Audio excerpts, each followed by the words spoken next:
Bom, pessoal, desse capítulo, no início do capítulo de modelo multinível, né? Modelo hierárquico, enfim, que ele chama também de. O título é muito interessante, Modelos com Memória.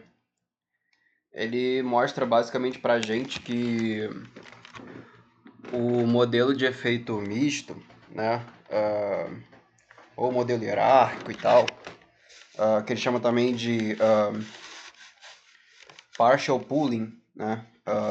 Modelo partial pooling. Aí eu encorajo que vocês, enfim, vejam para entender. Vou deixar uns vídeos aqui também sobre isso, talvez, sobre esses modelos e vejam as aulas dele, né? Veja a aula dele desse módulo 13. E ele mostra que no último gráfico, aqui, vamos ler esse último gráfico aqui. O eixo horizontal, ele diz pra gente o número aqui o pound number, que é tipo o número ou o número do tanque, né? O pound number seria em condições na natureza, tá? Que a gente está utilizando aqui um banco de dados de sapos, tá? O eixo vertical mensura o erro absoluto do o erro absoluto do modelo, tá? Comparado com o valor verdadeiro na simulação. Então a gente vai simular os dados. Em algum momento aqui do código, a gente vai simular uns dados e a gente vai ter o desfecho aqui é a sobrevida desses sapos, tá?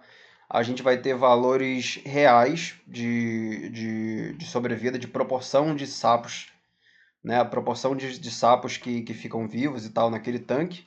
Por tanque, no caso, né? Nós teremos 60 tanques, ou 60 pounds e tal. E a gente consegue, em cima desse, como a gente sabe a proporção verdadeira, a gente simula isso, através de uma distribuição binomial e tal, utilizando a função air_by_none do R e do pacote rethinking. Deixa eu achar onde é que está isso aqui. Pera aí. Air.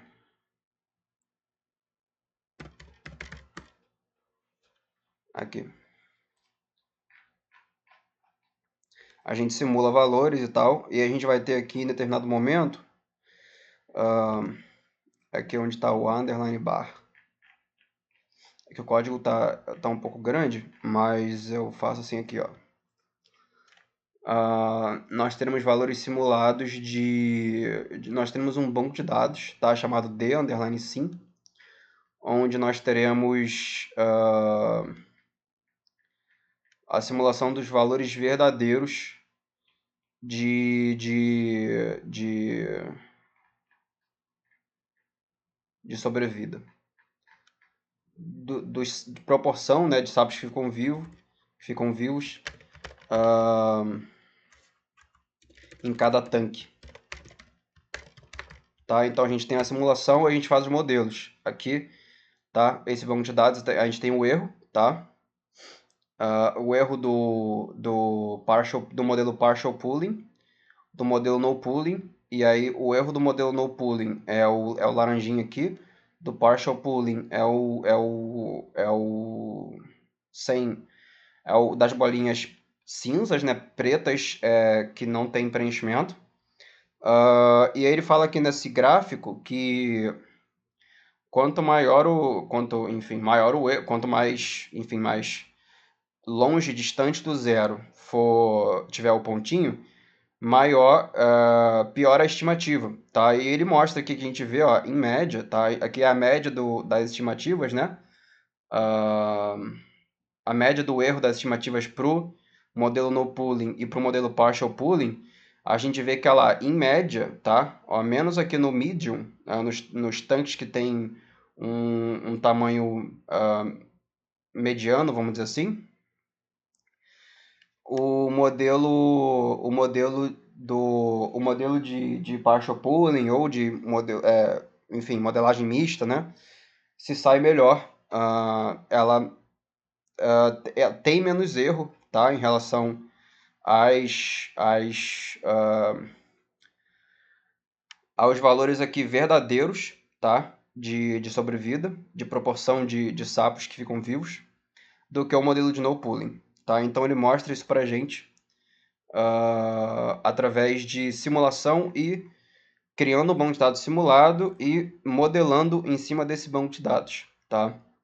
E então, enfim, ele mostra que in the long run, né, a longo prazo, o modelo de efeitos mistos, né, ou partial pooling, ou modelo hierárquico, é melhor do que o modelo de efeitos fixos, ou no pooling, né, ou, enfim. E aí essas nomenclaturas eu encorajo vocês a lerem o livro para entenderem melhor, tá? Ele fala porque ele fala in the long run.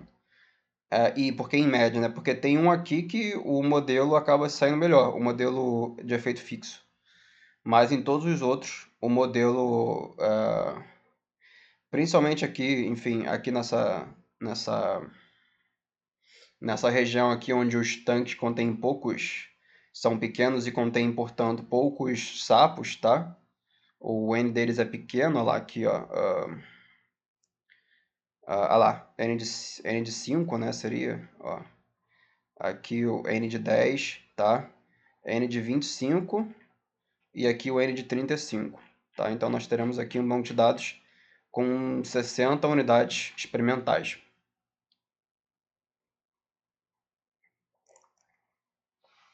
Então, em média, o modelo de efeitos mistos se sai melhor, tá? Do que o de efeitos fixos.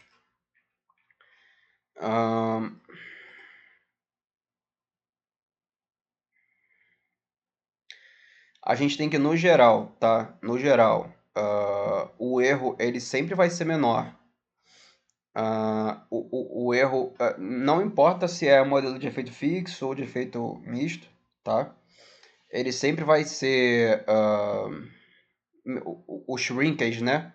Ele sempre, o que ele chama de shrinkage no livro, ele sempre vai ser menor para os tanques que são largos, que tem N de 35, né, se não me engano, porque a gente tem, enfim, mais informação dentro desses tanques. E para os tanques que são menorzinhos aqui, ó, a gente vai ter um shrinkage maior, tá?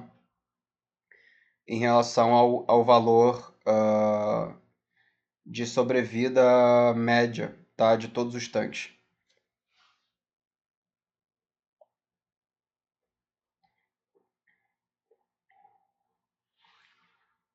Aqui,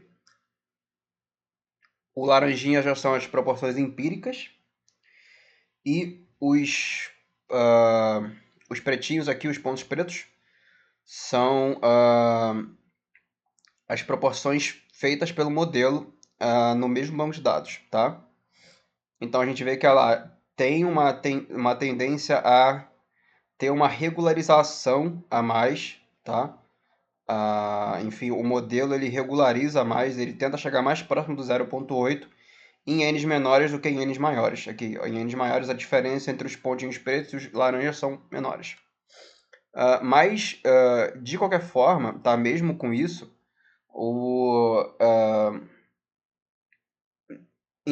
enfim, independente do modelo, quanto maior o número de unidades, quanto maior o número de replicatas, né, vamos dizer assim, dentro de cada unidade experimental, mais próximo os mais próximos são os modelos de partial pooling do modelo de no pooling, ou seja, mais próximo são os modelos de efeitos fixos dos modelos de efeitos mistos.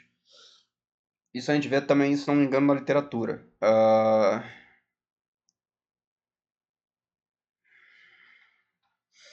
E aí, aqui, ambas essas estimativas são mais acuradas para os tanques que são maiores. Aqui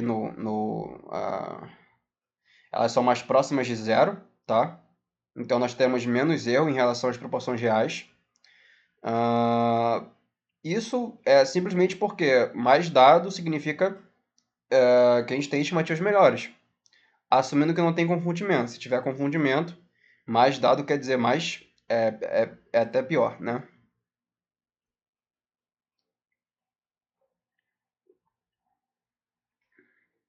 Ele mostra aqui também, utilizando os valores de WIC, WIC e Partial, acho que é Partial WIC, né? PWIC, comparando os dois modelos aqui uh, o modelo de efeitos aleatórios e de efeitos, perdão, o modelo de efeitos mistos, que tem efeitos fixos e aleatórios, e o modelo somente de efeitos fixos, tá? Eles chegam à conclusão de que, mesmo que tecnicamente o modelo multinível ele tenha dois parâmetros a mais do que o modelo single level, né, seria uninível, né, enfim, com um único nível só, o modelo que não é hierárquico, o modelo de efeitos fixos, o seu partial WIC, partial WIC, é substancialmente menor, porque ele tem enfim, um parâmetro aqui, enfim, no nível 2, tá? O sigma, tá? Principalmente o sigma, ele faz uma regularização. Então, no fundo, a gente termina com, mesmo ele tendo mais parâmetros na prática, o PWIC dele dá menor, tá?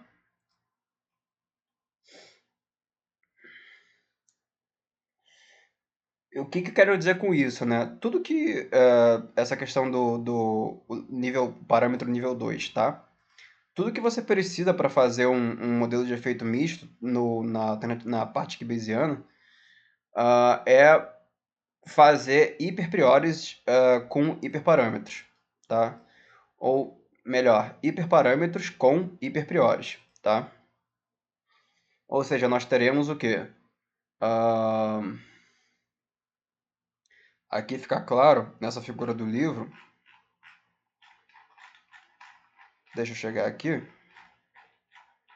nós temos um nível acima, nós estamos colocando uma priori num nível acima. Aqui, ó. Nós temos uma priori para os dados observados, tá? Que é A com essa enfim, com essa linha em cima, e o AJ, que é a priori para cada um dos tanques, que vai ser, ele vai ter a média tirada da média de todos os tanques e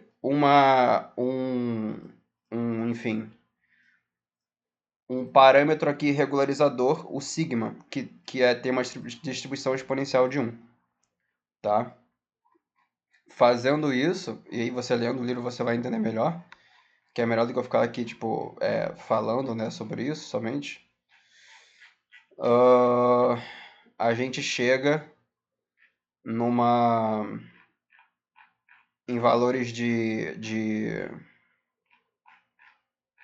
deve mostrar aqui pra gente, sem eu precisar ir lá no código. Aqui ele mostra o mesmo gráfico, aqui, ó, ele mostra o mesmo gráfico, só que ele mostra o mesmo gráfico, só que feito aqui da forma dele e tal, mas ele não proveu o código para a gente fazer. Então eu fui lá no Solomon, né, como eu tenho ido já, e busquei o código para fazer o modelo, fazer o gráfico. Para essa questão do PWC, é isso aqui, ó. Deixa eu achar aqui. Aqui. Se a gente botar aqui, tá? Comparar, esse é o modelo de efeitos fixos e esse é o modelo de efeitos aleatórios, a gente vê que ele tem um número de parâmetros, um P underline WIC menor do que o modelo de efeitos fixos, mesmo que na prática ele tenha mais parâmetros, tá? Se a gente chegar aqui e der print 13.2, tá? Que é o modelo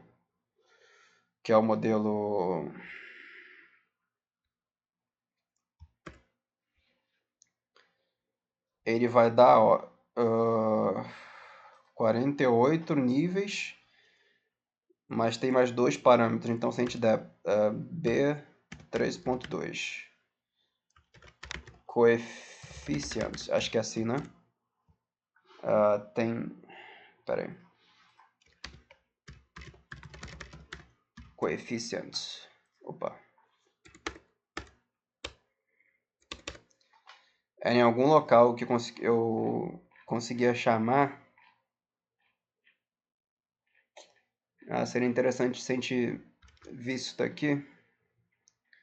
Mas eu acho que vai ser mais fácil ver utilizando, ao invés dos modelos, a gente utilizar os modelos M ao invés dos modelos B. Os modelos M são feitos pelo ULAM, tá?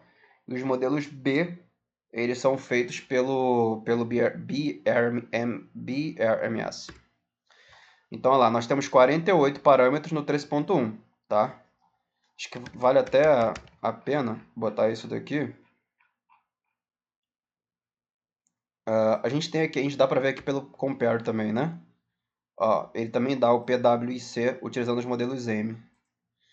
A gente pode resgatar isso aqui, Precise 3.1 e Precise 3.2. Ele tem um PWC menor, tá? O 3.2. Só que no 3.1 a gente tem 48 parâmetros. E no 3.2 a gente vai ter 48 parâmetros mais 2. Então, mesmo ele tendo mais parâmetros, o que ele chama de actual parameters, assim, mesmo ele tendo mais na prática, ele tendo mais parâmetros, o PWC, quando a gente vai comparar, é menor, tá? E isso acontece porque ele explica aqui, tem alguma coisa a ver em relação a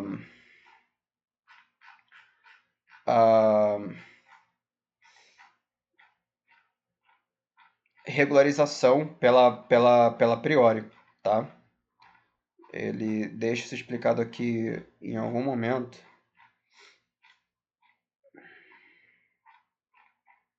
Tem que me lembrar onde é que é, só.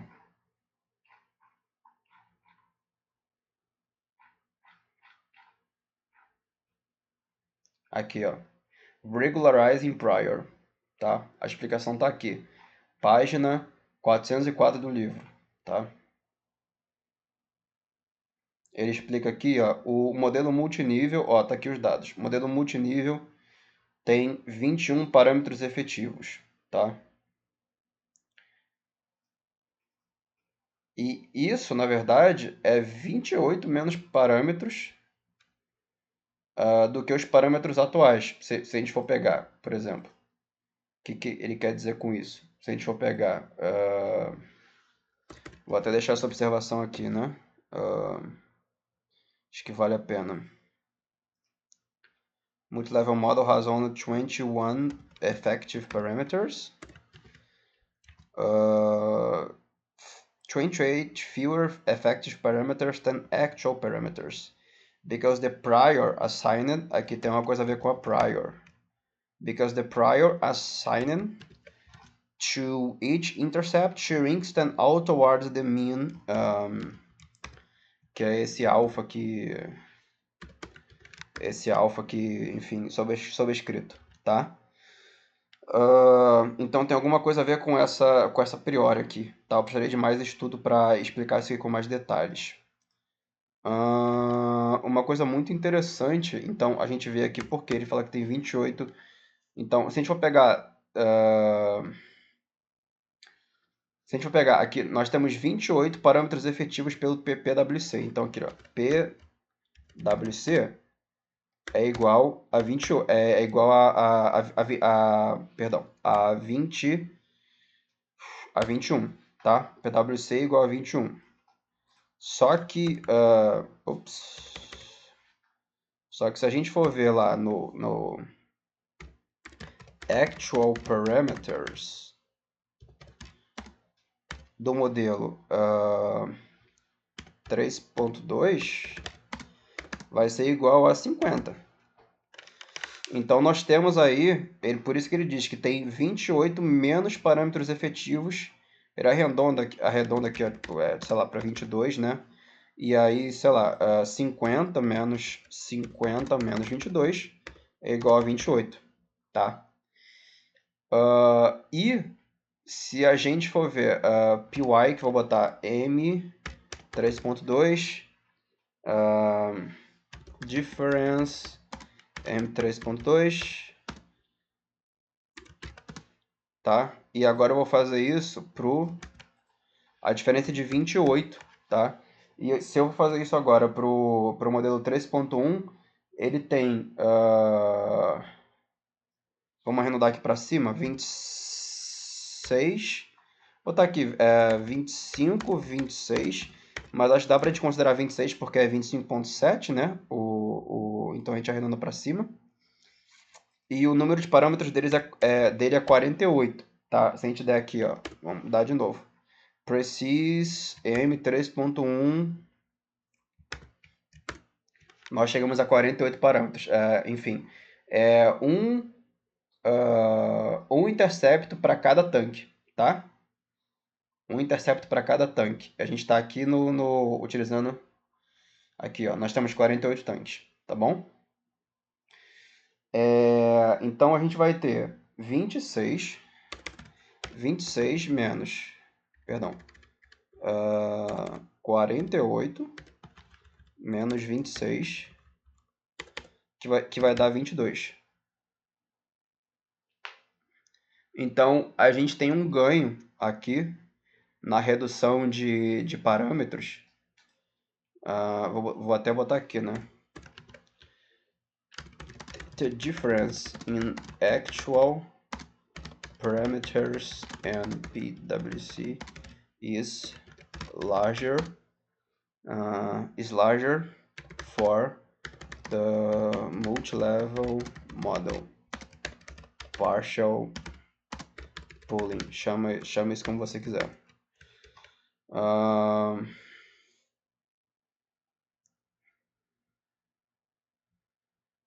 Tá.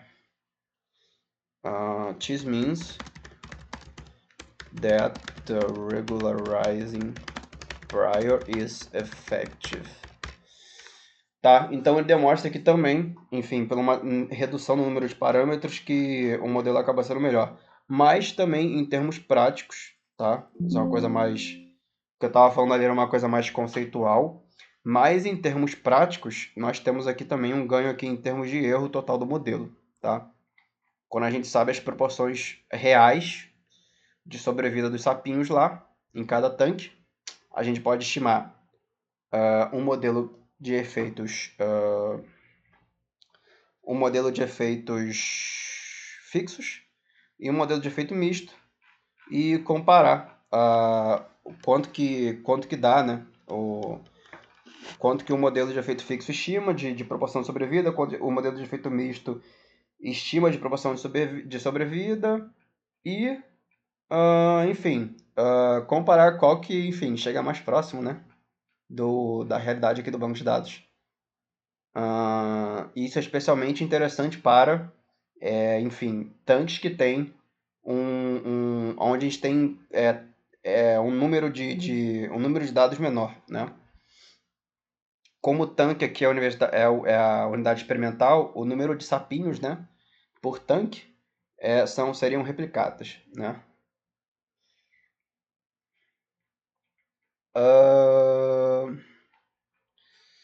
Agora, peraí, que eu queria chegar aqui eu queria continuar essa discussão. Acho que o principal eu já mostrei. O principal eu já falei sobre isso, tá? Basicamente, os modelos de efeitos mistos, eles são mais flexíveis e tal. E tem todo um porquê disso se você for ler com calma o livro, tá? E se você for ler também, se você for ver também as leituras, se você for ver o vídeo do YouTube do Richard sobre essa lecture aqui, o capítulo 13, né? Agora eu me perdi o que eu queria falar. porque o vídeo está ficando razoavelmente grande já. Eu queria fazer uma... Ah, tá. Eu queria mostrar... Lembrei. Eu queria mostrar o que que é esse modelo de efeitos fixos, tá? O modelo de efeito fixo aqui, ó, M13.1_B, ele não vai estimar um parâmetro, um intercepto para cada tanque, tá? Ele vai estimar um intercepto geral, assumindo que todos os tanques são iguais, tá? Que se a gente der precis M3.1_B, a gente só tem uma estimativa, que é o intercepto, que é a questão aqui da sobrevida, tá? Que é de 0,84, aqui com um intervalo aqui de compatibilidade de 89%, indo de 0,73 até 0,95. Chega até bem próximo aqui, né? Do que, enfim, ó. Aqui a gente tem 0,8, né? Chega até bem próximo do que o modelo multinível acaba chegando pra gente, tá?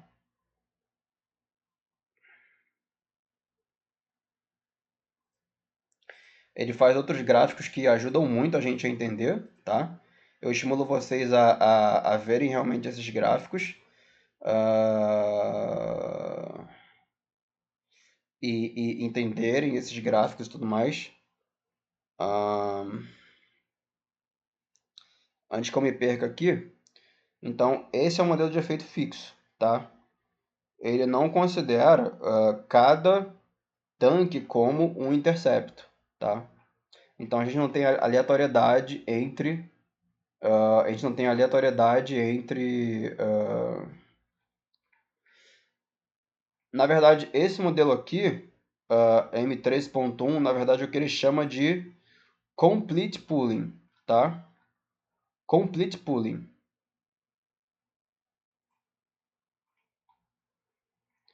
Aqui no caso seria eu acho que eu estou enganado, é o no pooling, tá? Aqui é o modelo no pooling, tá?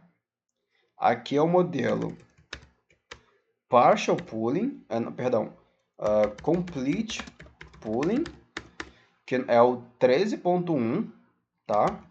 É o 13.1, que ele tem aquela amnésia, né? Que ele chama no vídeo. Meio que, enfim, quando ele lembra, ele está estimando o intercepto 2, ele já esqueceu do intercepto 1 e por aí vai, tá? Quando está estimando aqui os parâmetros no 2, ele já esqueceu ele já estimou do primeiro e aí foda-se. E aí ele estima o do segundo, esquece os dois primeiros, estima do terceiro, esquece os três primeiros, estima do quarto, por aí vai. É um modelo que ele chama de amnésia. Deixa eu lembrar aqui o nome. Amnésia. Qual é o nome da doença? Deixa eu chegar.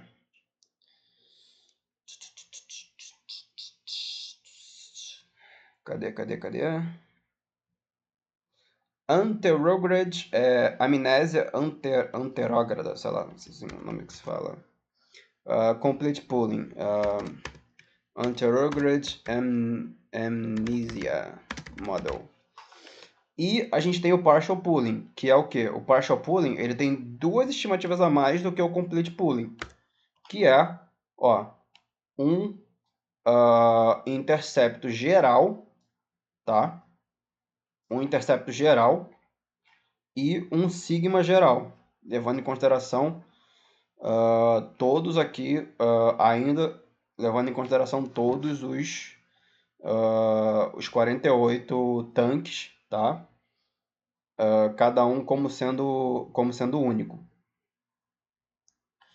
de forma didática, né? Cada um como sendo único, cada um como respondendo, enfim, e tendo questões aleatórias que fogem da gente, tá? Fogem do que a gente consegue mensurar. Então, esse seria a model whiteout interrogate amnesia, tá? Se eu for buscar esse termo aqui no livro, ele vai me corroborar aqui.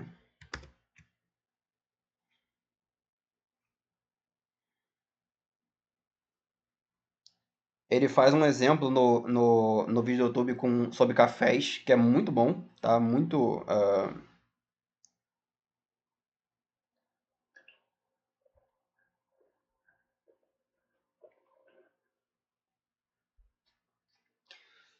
Vou usar só a palavra amnésia.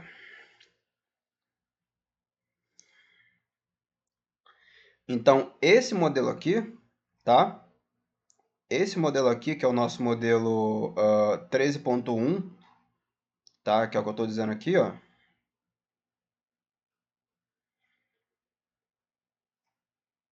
O 3.1, ele tem amnésia. E aí ele explica que no vídeo do YouTube fica mais claro o que ele quer dizer com essa questão da amnésia. Mas basicamente aqui no modelo 3.2, ele vai estimar, enfim, cada estimativa, a gente tem meio que uma interação aqui. Cada estimativa, a estimativa 1 influencia a estimativa do tanque 1 influencia a estimativa do tanque 2, que influencia a estimativa do tanque 3, que influencia a estimativa do tanque 4. Então, todas as estimativas elas acabam, enfim, influenciando umas às outras, porque a gente vai ter, enfim, agora um parâmetro maior por cima desses caras, que é um parâmetro populacional, tá? É um parâmetro, vamos dizer, de, a gente tem, na verdade, duas priores, né? Uma priori e uma hiper priori. Uma priori para o geral, para a média, para o efeito populacional, e uma hiper priori para cada um desses caras aqui, tá? Vocês conseguem visualizar isso daqui no modelo? Ó, uma priori para todos os caras, tá? E uma hiper priori para cada um para cada um das unidades experimentais, tá? E ele fazendo isso, ele se sai melhor, tá? Quando a gente faz isso, ele se sai melhor. É o mesmo exemplo lá do café que ele cita, enfim, ele cita outros exemplos também, né?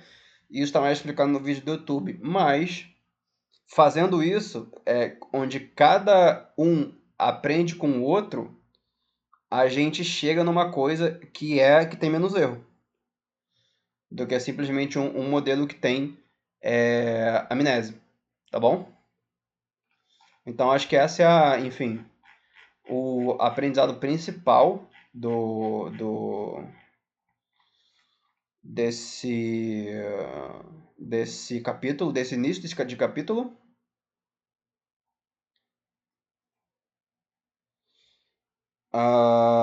E é basicamente isso. Acho que não vou me alongar mais aqui não. É basicamente isso. E o meu código que está para vocês está sempre juntando o código do Rethinking com o código do Solomon, tá bom? Repito, o código do Rethinking com o código do Solomon, tá bom?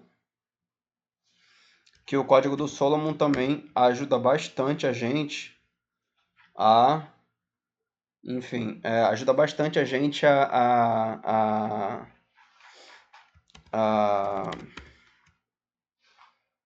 fazer alguns gráficos que o Richard ele não dá pra gente, tá? Então é basicamente isso, assim, para começar o